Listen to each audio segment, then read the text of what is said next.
2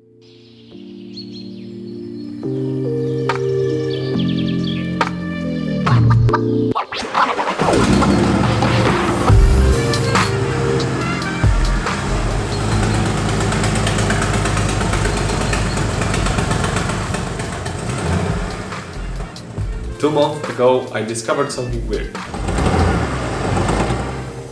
My car sounded like a bison.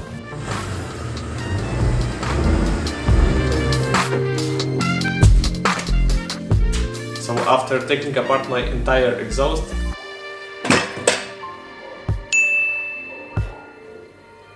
I found out that my manifold gasket was broken. My exhaust was always a pain. It is rusted, welded like a shit, and it is in one piece, which makes it pretty hard to take off the car. So after thinking about it, I realized that it is perfect opportunity to make the entire new exhaust from scratch. And this time, do it correctly.